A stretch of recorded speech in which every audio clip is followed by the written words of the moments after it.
Baik, ketemu lagi dengan saya di kuliah kita pengantar ekonomi mikro kuliah ke-12 dengan tema sewa, bunga, dan keuntungan. Sebelum kita mulai videonya, ada baiknya untuk diklik tombol subscribe-nya agar mendapatkan notifikasi dari kuliah-kuliah kita selanjutnya. Sewa, bunga, dan keuntungan. Dalam menerangkan mengenai sewa ekonomi dan pendapatan pindahan, ada beberapa persoalan yang perlu diperkenalkan terlebih dahulu.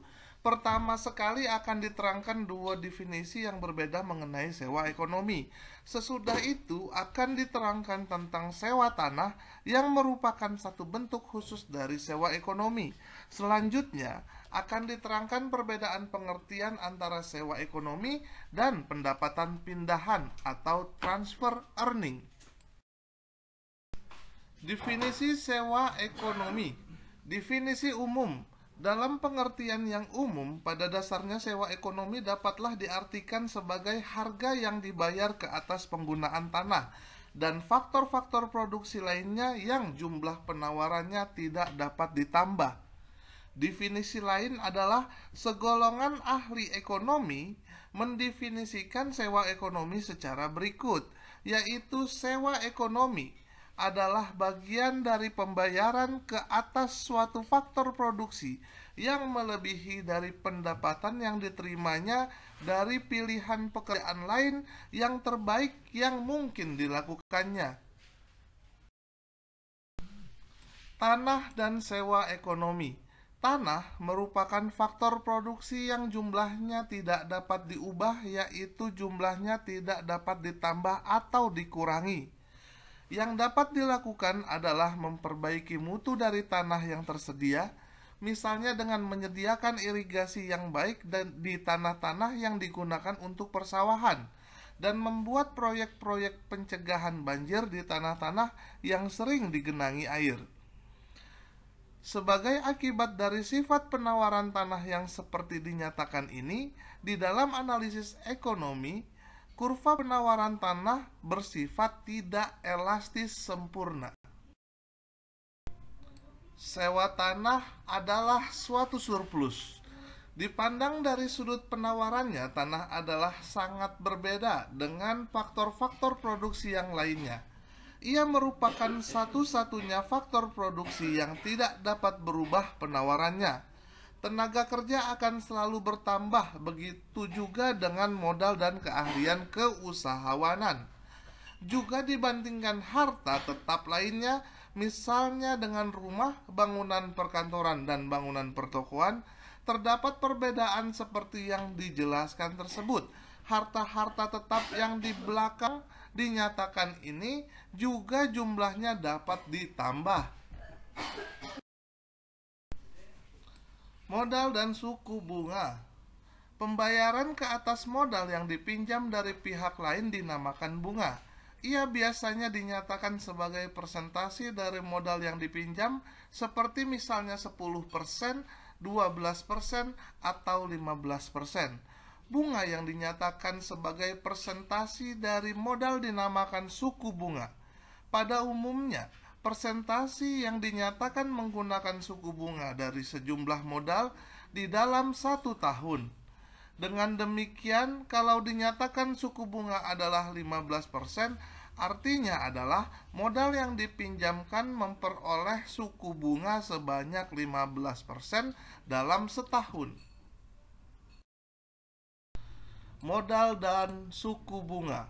Di dalam perekonomian modern, perusahaan-perusahaan memerlukan modal untuk menjalankan dan memperbesar usahanya. Sebaliknya, rumah tangga memiliki kelebihan pendapatan yang dapat dipinjamkan dengan harapan untuk memperoleh bunga. Analisis dalam bagian ini bertujuan untuk menerangkan hal-hal sebagai berikut. Faktor utama yang menentukan permintaan dana modal. Faktor utama yang menentukan penawaran tabungan oleh masyarakat. Teori-teori yang menerangkan penentuan suku bunga, sebab-sebabnya terdapat beberapa tingkat bunga di dalam perekonomian, serta perbedaan di antara suku bunga nominal dan suku bunga real. Produktivitas modal. Peranan modal dalam perekonomian yaitu investasi atau penanaman modal.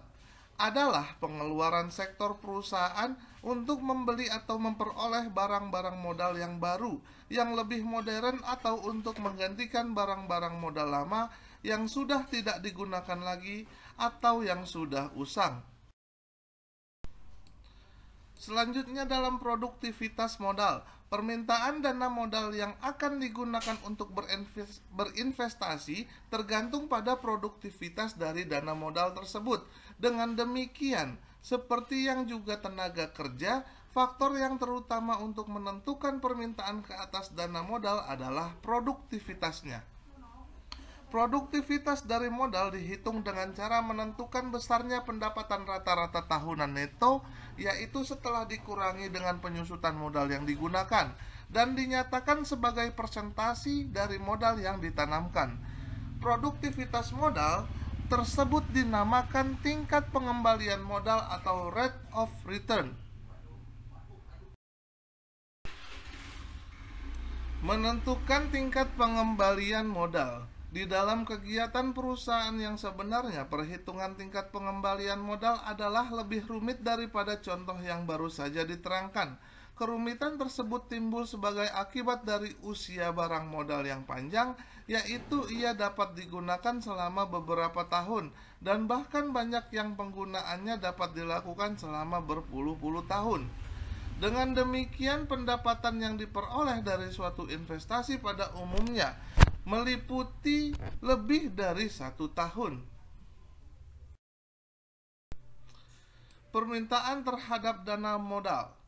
Berbagai jenis investasi mempunyai pengembalian modal yang berbeda. Ada yang tingkat pengembalian modalnya tinggi, dan ada pula yang tingkat pengembalian modalnya rendah. Apabila para pengusaha mengetahui sepenuhnya berbagai kemungkinan untuk melakukan investasi, mereka akan mendahulukan investasi yang tingkat pengembalian modalnya lebih tinggi. Baru setelah proyek tersebut dilaksanakan, mereka akan mengembangkan proyek yang tingkat pengembaliannya lebih rendah.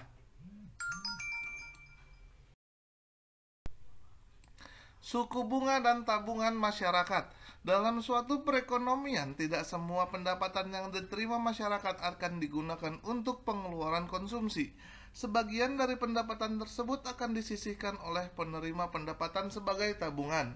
Penabungan ini dilakukan untuk beberapa tujuan, seperti untuk membiayai pengeluaran konsumsi di masa yang akan datang atau usia pensiun, dan untuk mengumpulkan biaya pendidikan anak-anak pada masa mereka dewasa, dan untuk berjaga-jaga dalam menghadapi kesusahan di masa yang akan datang. Pandangan klasik. Dalam analisis ekonomi, terdapat dua pandangan yang berbeda tentang faktor penting yang menentukan jumlah tabungan dalam masyarakat. Yang pertama, pandangan tradisional, yaitu pandangan ahli-ahli ekonomi yang digolongkan sebagai ahli ekonomi klasik, berkeyakinan bahwa jumlah tabungan yang dilakukan masyarakat ditentukan oleh suku bunga. Semakin tinggi suku bunga, semakin besar jumlah tabungan yang akan dilakukan oleh masyarakat. Pandangan Keynes.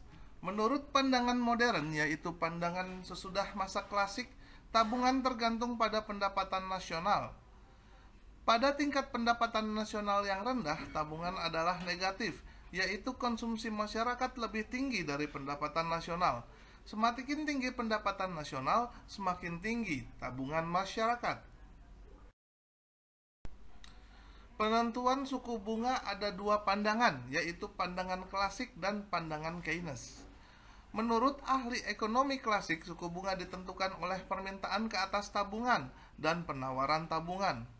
Dan menurut Keynes, suku bunga bergantung pada jumlah uang yang beredar dan preferensi likuiditas. Yang dimaksudkan dengan preferensi likuiditas adalah permintaan ke atas uang oleh seluruh masyarakat dalam perekonomian.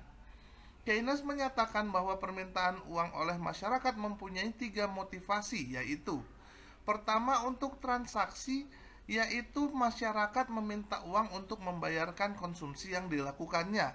Kedua, untuk berjaga-jaga, yaitu untuk menghadapi masalah yang tidak terduga. Yang ketiga, untuk spekulasi, yaitu untuk ditanamkan ke saham-saham atau surat berharga lain. Penyebab perbedaan suku bunga. Beberapa faktor penyebab perbedaan suku bunga yaitu perbedaan risiko akan suku bunga. Yang kedua, jangka waktu pinjaman. Yang ketiga, ada biaya administrasi pinjaman, yang artinya semakin besar pinjaman yang dilakukan, maka semakin besar pula biaya administrasinya. Suku bunga nominal dan suku bunga real. Di dalam meminjamkan uang, pemilik modal bukan saja harus memperhatikan suku bunga yang diterima, tetapi juga tingkat inflasi atau persentase tahunan kenaikan harga-harga yang berlaku. Apabila tingkat inflasi lebih tinggi dari suku bunga, pemilik modal akan mengalami kerugian dalam meminjamkan uangnya. Karena modal ditambah bunganya, nilai realnya adalah lebih rendah dari nilai real modal sebelum dibungakan.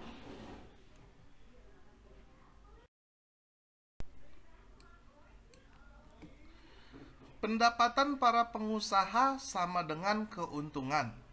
Apabila hasil penjualan yang diperoleh dikurangi dengan biaya-biaya tersebut nilainya adalah positif, maka diperolehlah keuntungan.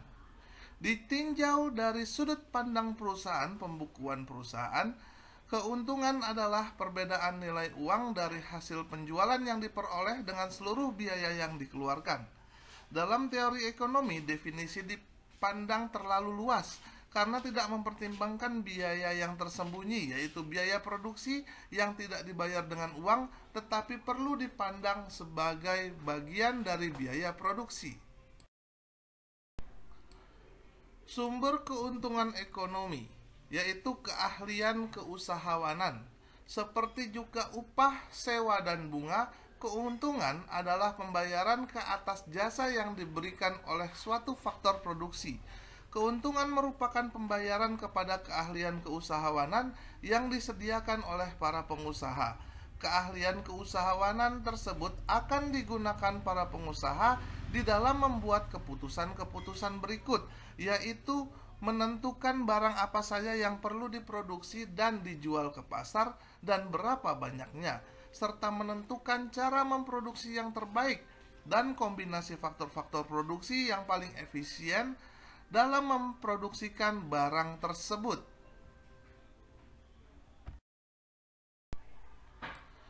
Sumber keuntungan ekonomi atau keahlian keusahawanan. Di samping pandangan di atas, ahli-ahli ekonomi telah mengupakan beberapa teori lain yang bertujuannya untuk menerangkan sumber dari wujudnya keuntungan ekonomi.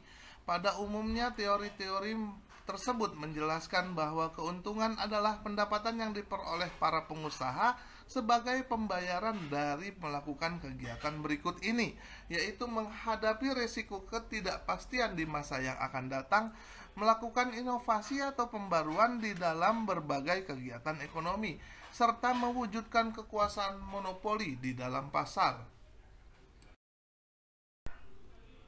Keuntungan adalah pembayaran terhadap pembayaran risiko. Mendirikan dan menjalankan kegiatan perusahaan adalah kegiatan ekonomi yang dipenuhi oleh berbagai risiko. Tidak terdapat jaminan bahwa suatu usaha akan pasti berhasil. Setiap tahun banyak perusahaan yang baru muncul. Tetapi banyak pula perusahaan yang gulung tikar dan pemiliknya mengalami kerugian dalam bentuk uang maupun tenaga yang dikeluarkan. Maka ditinjau dari sudut risiko yang dihadapi oleh setiap jenis usaha, keuntungan dipandang sebagai pembayaran untuk menghadapi risiko. Pembayaran untuk inovasi. Kegiatan perusahaan untuk melakukan inovasi yaitu mengadakan pembaruan dalam manajemen, pemasaran, dan teknik memproduksi memegang peranan penting di dalam menjamin kesuksesan usaha tersebut. Dengan melakukan inovasi, teknik memproduksi yang baru dapat diperkenalkan. Dengan demikian, keuntungan dapat pula dipandang sebagai pembayaran atas kegiatan usaha inovasi. Sebagai akibat kekuasaan monopoli. Dari analisis berbagai pasar dalam perekonomian, terdapat perusahaan yang dapat keistimewaan monopoli dalam pasar.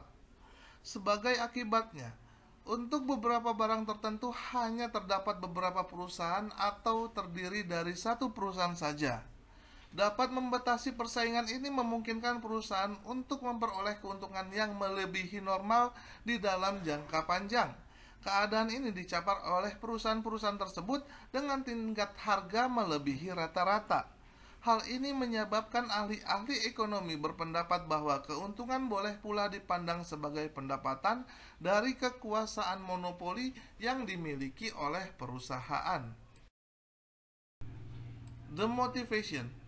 Action is the basic key to all success by Pablo Picasso.